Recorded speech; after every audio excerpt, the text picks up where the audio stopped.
Bonjour, avec cette présentation, nous allons faire un état des lieux de la résistance, des phénomènes de résistance aux antimicrobiens. C'est une très grosse étude qui a été publiée en 2024 dans le journal Lancet. C'est une étude qui fait suite à une étude précédente qui avait été publiée il y a 5 ans, en 2019, et que j'avais présentée dans une vidéo précédente. Donc, vous verrez que en réalité, ils analysent la situation jusqu'en 2021. Alors, ça peut vous paraître surprenant qu'il y a un écart de 3 ans entre les chiffres et la date de publication, mais en réalité, ce n'est pas si surprenant, considérant que c'est vraiment une très grosse étude. Et euh, d'ailleurs, le fait que ce soit une très grosse étude, c'est souligné par le fait que les auteurs ne sont pas indiqués en début d'article, comme c'est l'habitude. On a une appellation générique là, de collaborateurs, et puis il y a une très longue liste d'auteurs qui est disponible à la fin de la version publiée. Euh, bon, ce qu'il y a de nouveau avec cette étude comparée à la précédente, c'est que non seulement il dresse un bilan de l'évolution de la résistance aux antimicrobiens, mais ils font également des projections dans le futur. Pour les étudiants de MCBD 16, cet article, je ne le mettrai pas à votre disposition. Parce que c'est pas nécessaire, ça va probablement trop dans le détail. Ce que je vais faire, c'est je vais vous transmettre un article de commentaire paru dans Nature à peu près au même moment, un commentaire sur cette étude. OK? Donc, évidemment, c'est plus vulgarisé, c'est plus accessible.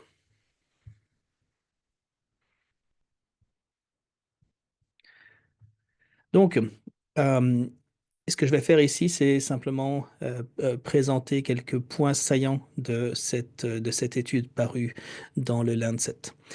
Premièrement, je vais montrer l'évolution des décès causés par ce qu'on appelle sepsis en anglais. En fait, c'est une sorte de choc toxique sanguin qui fait suite à une infection par un microbe. Donc, c'est une forme de décès courante lorsque des infections causées par des bactéries ou des virus ne sont pas soignées ou ne sont pas soignées avec succès. Et euh, pardon, je devrais préciser que dans ces chocs septiques, la cause du décès en général découle de la baisse de tension artérielle. Donc, le système immunitaire qui s'emballe suite à l'infection aboutit à une euh, augmentation de la porosité des vaisseaux sanguins. OK? Donc, les fluides quittent les vaisseaux sanguins, et la conséquence, c'est que la pression artérielle chute, et il va s'en suivre euh, des pertes de fonction d'organes vitaux qui, donc, en retour, vont aboutir au décès. Donc, ce qu'on voit, c'est que d'une façon globale, le nombre de décès dans le monde par choc septique entre 1990 et 2021 est à peu près stable, avec une diminution quand même notable en 2000 et 2019. OK? Et avec une remontée importante en 2020 et 2021. Cette remontée importante, elle est largement due à la pandémie de COVID-19. OK? Euh, Ce qui nous intéresse, parce que vous verrez que c'est quelque chose euh, qui va euh, être mis en avant également dans les résultats qui vont suivre, c'est que il y a des différences importantes entre les groupes d'âge.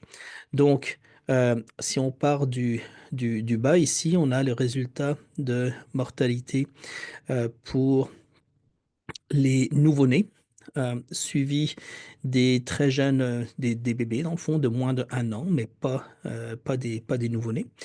Euh, Ensuite, on a les enfants de 1 à 4 ans, 5 à 14 ans, 15 à 49 ans. Euh, et ensuite, on passe aux adultes d'un âge plus avancé, donc 50 à 69 ans et au-delà de 70 ans. Donc, si vous suivez la progression de 1990 à 2021, vous pouvez constater assez rapidement que les deux groupes d'âge les plus élevés, donc toutes les gens qui ont plus de 50 ans, eh bien pour ces gens-là, le taux de mortalité par choc septique augmente clairement.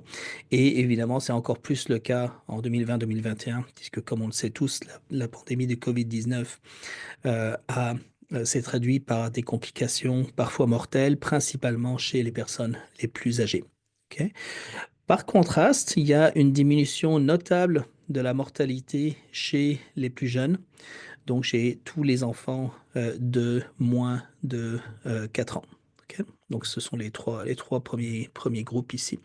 Vous voyez qu'on passe, écoutez, je fais une approximation, là, on passe d'environ 8 millions de décès en 1990 pour tous les enfants de 4 ans et moins, jusqu'à, il me semble, environ 3 millions ou 3,5 millions pour, exactement 3 millions pour euh, en 2021 pour le même groupe. Donc ça, c'est le tableau global des décès euh, causés par des infections. Donc ce qui va nous intéresser, c'est à l'intérieur de ça, euh, quels sont les décès qui sont attribuables à de la résistance aux antimicrobiens. Donc, ça, c'est ce qui est montré dans euh, premièrement par région. Donc, on peut voir que à l'heure actuelle, en tout cas avec les chiffres les plus récents, c'est-à-dire ceux de 2021, on a des régions dans le monde où le problème de décès par résistance aux antimicrobiens est plus élevé. Donc, ça, c'est une bonne partie de l'Afrique centrale, plusieurs pays majeurs de l'Asie du Sud, incluant l'Inde, également des pays d'Europe de l'Est, certains pays d'Amérique du Sud et d'Océanie.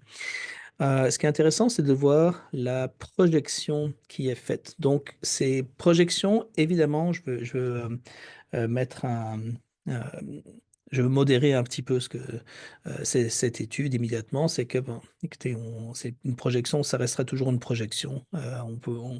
Difficile de prédire exactement quelle va être l'évolution des chiffres, hein. Avant que Covid-19 ait eu lieu, on n'avait pas idée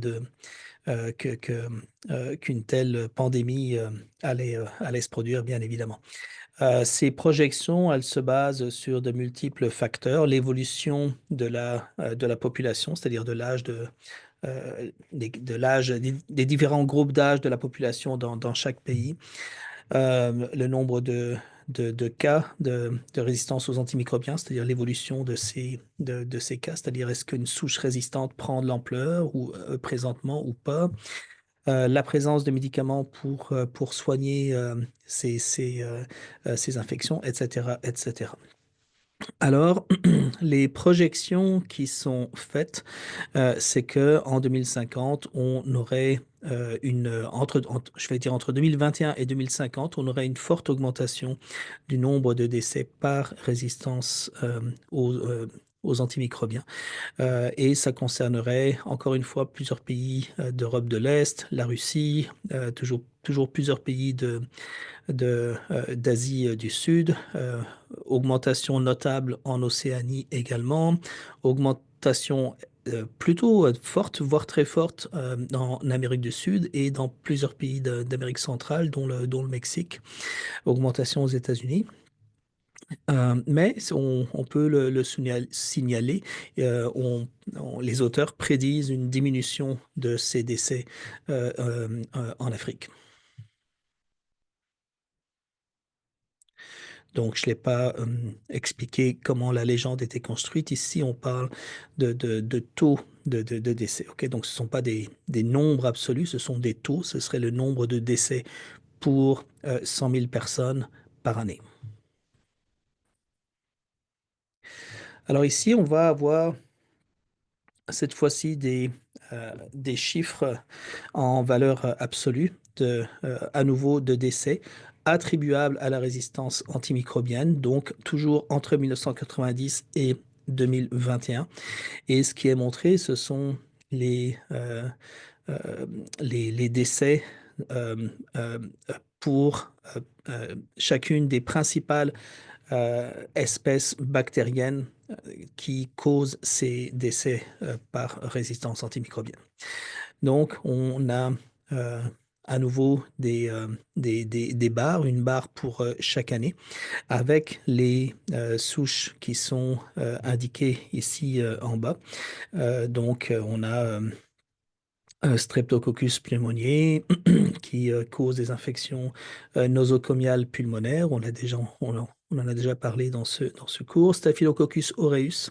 Donc, Staphylococcus aureus en fait, est généralement acquise à la faveur d'une plaie, suite à un accident, par exemple. Ça peut être suite à une chirurgie, ça peut être suite à des consommations de drogue par injection, suite à des brûlures.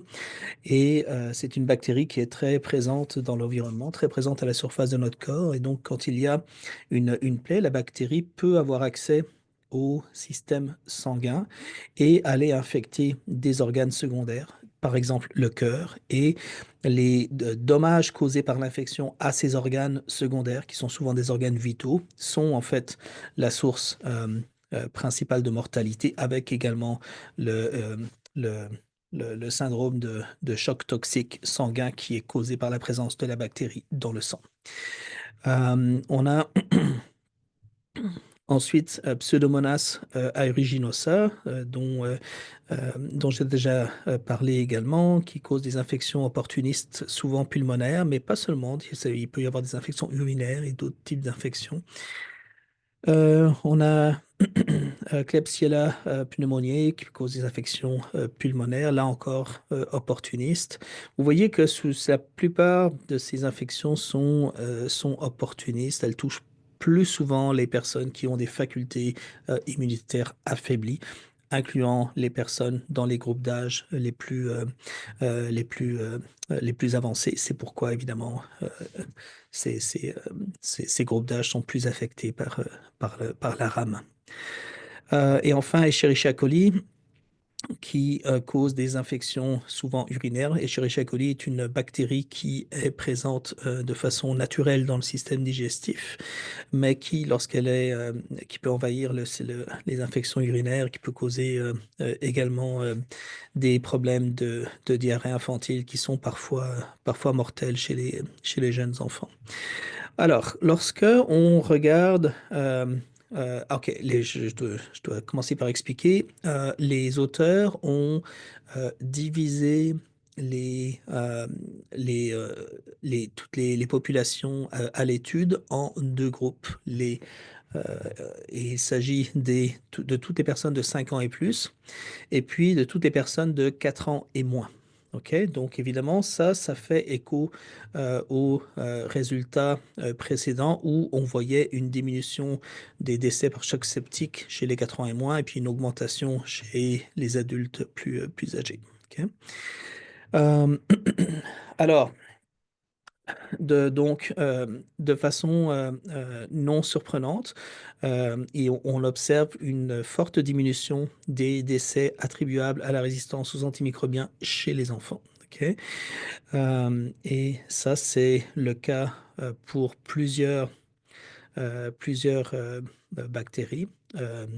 notamment Streptococcus pneumoniae, qui est ici en brun. Là, donc on voit très bien qu'il y a une très forte diminution. Là, ça descend de 3 à 4 fois.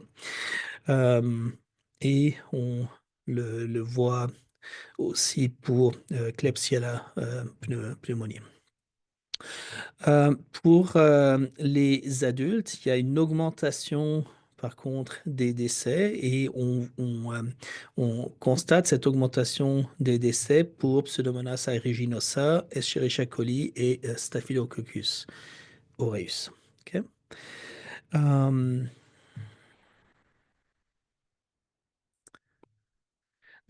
Euh, en conclusion de cette étude, les décès causés ou attribuables à la résistance aux antimicrobiens sont à environ 1 million par an depuis 1990. Ok.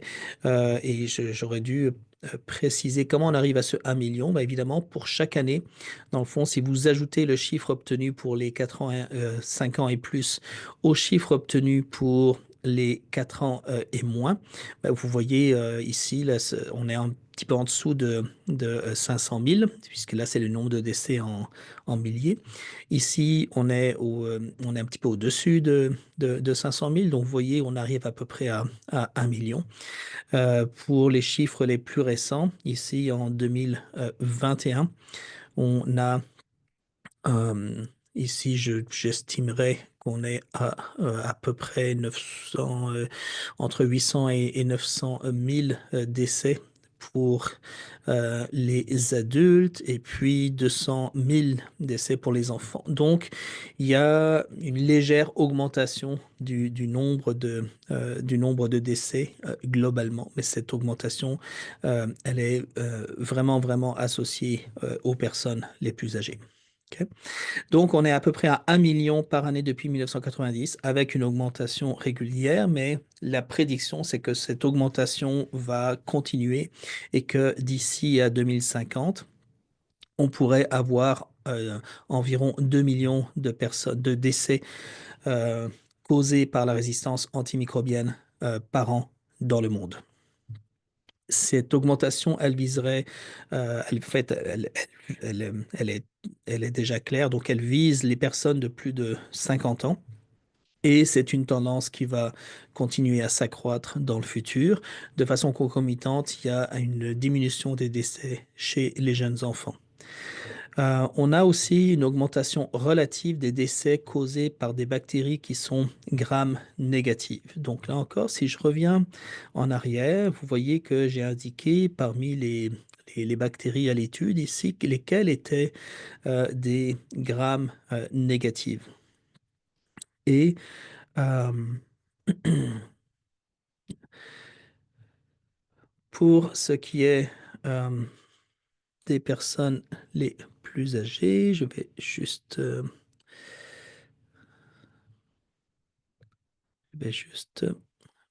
être sûr de ne pas dire de bêtises. OK.